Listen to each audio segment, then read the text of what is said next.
இந்த காட்சியை பார்க்கும்போதே ரொம்ப பரிதாபமா இருக்குல்ல. இப்படிப்பட்ட சிறியவர்களை, எளியவர்களை நாம பல வேளைகளில் பார்க்கிறோம், ஆனால் கடந்து செல்கிறோம். வேதம் சொல்கிறது, இந்த சிறியரில் ஒருவனுக்கு எதை செய்தீர்களோ அதை எனக்கே செய்தீர்கள் சொல்லிட்டு. இவர்களும் நம்மை உண்டாக்கின அதே தேவாதி தேவனால் படைக்கப்பட்டவர்கள் தாங்க, தேவனுடைய சாயலால் உருவாக்கப்பட்டவர்கள் தான். சோ நாம் இவர்களை மரியாதையாக தான் பார்க்க வேண்டும். இந்த சிறியரில் ஒருவனையும் அற்பமாய் எண்ணாதபடிக்கு எச்சரிக்கையாயிருங்கள். அவர்களுக்குரிய தேவதூதர்கள் பரலோகத்திலே என் பரமபிதாவின் சமூகத்தை எப்போதும் தரிசிக்கிறார்கள் என்று உங்களுக்கு சொல்லுகிறேன்னு ஜீசஸ் சொல்றாருங்க.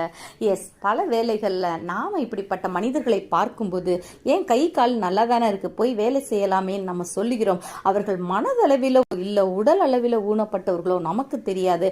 ஆனால் அதை பார்க்காமல் அவர்களுக்கு நம்மால் என்ன நன்மை செய்ய முடியுமோ அதை நாம் செய்வது சிறப்பாக அமையும்.